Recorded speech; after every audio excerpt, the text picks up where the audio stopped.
बिस्मिल्लाहिर्रहमानिर्रहीम। नाज़रीन बिलाखिर वो हुआ जिसका खतरा महसूस किया जा रहा था। अमेरिका ईरान इसराइल कशीदगी के अंदर कूद पड़ा है और उन्होंने फौजी मुदाखलत कर दी है। सबसे पहली बात तो ये जान ले कि अमेरिका की ये फौजी मुदाखलत दरअसल इसराइल की शिकस्त है। अमेरिका की ये फौजी मुदाखलत दरअसल ईरान की फतह है। गुज़िश्ता 9 दिनों में ईरान और इसराइल के दरमियान जो कुछ भी टिट फॉर टेट चलता रहा, जो कुछ भी उन्होंने एक दूसरे के ऊपर मिसाइल दागे हैं, उसमें से ईरानी मिसाइल्स ने इसराइल को खासा परेशान किया और खासा नुकसान भी पहुंचाया। गुज़िश्ता दफ़ा जब दोनों ममालिक के दरमियान मामला हुआ था और ईरान ने इसराइल के ऊपर मिसाइल दागे थे, तो वो मिसाइल तल अवीव तक पहुंच नहीं पाए थे और उन्होंने रास्ते में ही उनको इंटरसेप्ट कर दिया था। जिसके बाद इसराइल की चौधराहट का ये आलम था कि हमारे जो नाकाबिल तस्खीर और नाकाबिल शिकस्त होने का तसव्वुर है वो जू के तू बरकरार है और हम आज भी उसी तरह से ही नाकाबिल तस्खीर हैं। लेकिन अब की बार मामला उससे मुख्तलिफ था। ईरानी मिसाइल्स इसराइल के अंदर गिर भी रहे थे, न सिर्फ गिर रहे थे बल्कि अपने टारगेट्स को हिट भी कर रहे थे और अपने टारगेट्स को अचीव भी कर रहे थे। दूसरी तरफ ईरान के ऊपर इसराइल ने जो अटैक्स किए हैं उनके न्यूक्लियर साइट्स को डिफ्यूज़ और नुकसान पहुंचाने के लिए इसराइल उसमें भी खासा उसको नुकसान उठाना पड़ा है और खासा उसको शिकस्त का सामना करना पड़ा है। ईरान के न्यूक्लियर साइट्स को इसराइल ने उस कदर नुकसान नहीं पहुंचाया जिस कदर उसका तसव्वुर था, जिस कदर उसका ख्याल था।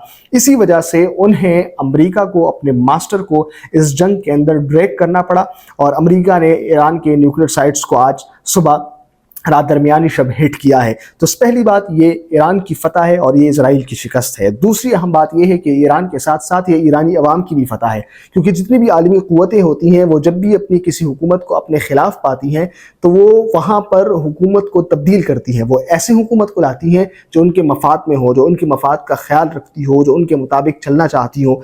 लेकिन ईरान के अंदर रजीम चेंज अमेरिका के लिए लोहे के चने साबित हुआ, ईरान अमेरिका के लिए लोहे के चने साबित हुआ और ईरानी अवाम इस बात का सबूत है कि वो मुंतशिर नहीं है। वो ईरानी हुकूमत के शाना बशाना खड़े हैं और उन्होंने न सिर्फ रिजीम चेंज के रास्ते के अंदर वो उन्होंने रुकावटें खड़ी की बल्कि उसको मुमकिन भी नहीं होने दिया। आज 22 जून है। 22 और 21 जून की दरमियानी शब अमरीकी सदर डोनाल्ड ट्रंप वाशिंगटन पहुंचे और वाशिंगटन के बाद उन्होंने व्हाइट हाउस का दौरा किया। वहाँ पर नेशनल सिक्योरिटी मीटिंग यानी नेशनल सिक्योरिटी काउंसिल का इजलास किया और इस इजलास के अंदर फैसला किया कि हम ईरान के अंदर अटैक्स करने वाले हैं। उसके बाद उन्होंने अपने social media platform truth social के ज़रिए से पूरी दुनिया को ये पैगाम दिया कि हमने अपने B-2 स्टील्थ बॉम्बर्स के ज़रिए से ईरान के अंदर 3 न्यूक्लियर साइट्स को हिट किया है, जिसमें से नतंज शामिल हैं, जिसमें से फर्दू शामिल है, जिसमें से अस्फहान शामिल हैं।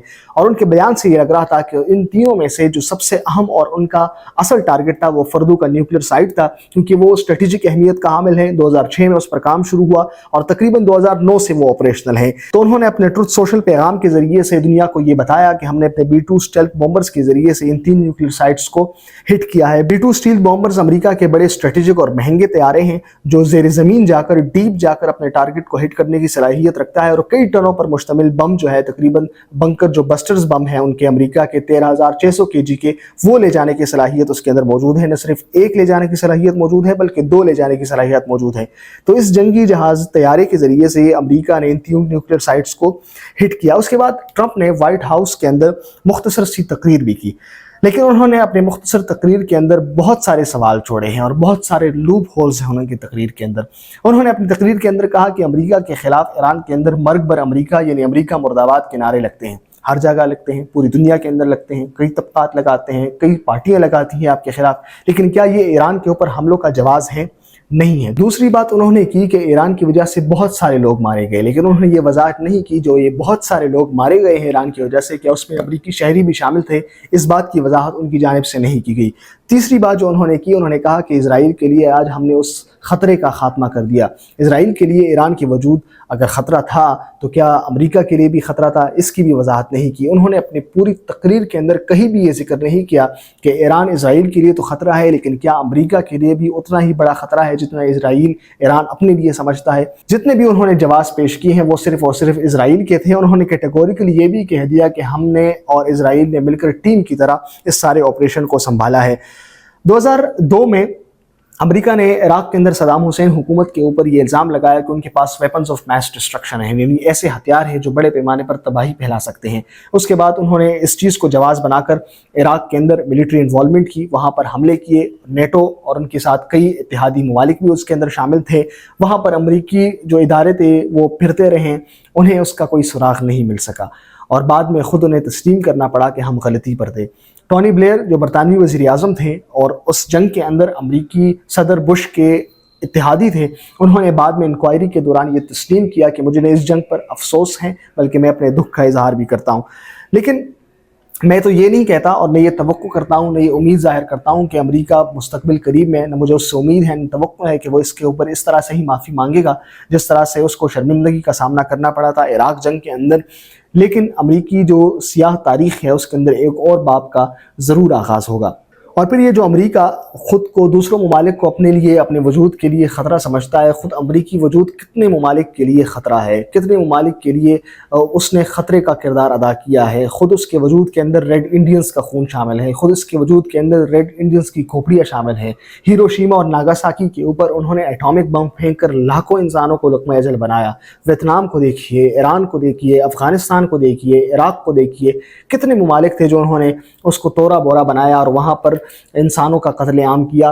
वो अमेरिका दूसरों ममालिक को अपने वजूद के लिए तो ख़तरा समझता है, लेकिन इसका वजूद कितने ममालिक के लिए ख़तरा है उस पर वो बात नहीं करता। और फिर पूरी दुनिया के अंदर सबसे बड़ी जमहूरियत का राग भी अलापते हैं। जमहूरियत का मतलब क्या है? जमहूरियत का मतलब है जमहूर की राय। जमहूरियत के अंदर आप एक कॉन्स्टिट्यूशन वज़ा करते हैं, अवाम की तायीद से, अवाम के नुमाइंदों की तायीद से एक आइन बनाते हैं और उस आइन के ऊपर इत्तेफाक करते हैं कि हम जितने भी फैसले करेंगे हम उस दायरे के अंदर करेंगे। लेकिन आज अमरीकी आइन ये कैटेगोरिकली कहता है किसी जंग के अंदर कूदना, किसी जंग के अंदर इन्वॉल्व होना, ये सिर्फ़ और सिर्फ कांग्रेस का इख्तियार है। ये सदर का सोलरी इख्तियार नहीं है, ये सदर का मुकम्मल इख्तियार नहीं है। ये कांग्रेस के पास ये इख्तियार मौजूद है कि वो किस ममालिक के ख़िलाफ़ ऐलान जंग कर सकते हैं, किस ममालिक के ख़िलाफ़ जंग के अंदर किस हद तक जा सकते हैं, ये कांग्रेस के पास मौजूद है। लेकिन सदर ट्रंप ने कांग्रेस के साथ मुशावरत नहीं की और अपने तही इस जंग के अंदर कूदने का फ़ैसला किया। दूसरी अहम बात यह है कि इस वक्त अमेरिका के मुताद्दिद रियासतों से ये रिपोर्ट सामने आ रही है कि वहाँ पर अमरीकी सदर डोनाल्ड ट्रंप के ख़िलाफ़ एहतजाजी मुज़ाहिरे हो रहे हैं।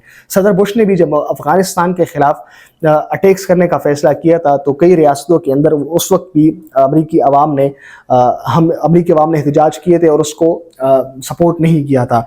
लेकिन आज भी उसी तरह से मुज़ाहिरे हो रहे हैं। न सदर बुश ने जमहूर की राय का, उनकी एहतजाज का ख्याल रखा था और न सदर ट्रंप से ये उम्मीद है कि वो अवाम की राय का ख्याल रखेंगे। और दूसरी जानब ये अवाम के वोटों के साथ गद्दारी भी है। सदर ट्रंप ने अपने पूरे इलेक्शन कैंपेन के अंदर जिस बयानिए को बुनियाद बनाया था उसके अंदर ये शामिल था कि we will make America great again, और अमेरिका फर्स्ट का नारा तो उनका बहुत ज़्यादा पॉपुलर भी रहा है। इस बयानी के अंदर बुनियादी बात ये शामिल है कि हम जारी जंगों को बंद कराएंगे, हम नए जंगों का आगाज़ नहीं करेंगे, हम नए जंगों के अंदर नहीं कूदेंगे। लेकिन सदर ट्रंप ने अपने उस बयानिए के साथ गद्दारी की है और आवाम ने जिस चीज़ को बुनियाद बनाकर उनको वोट दिए थे उनके साथ भी गद्दारी की है।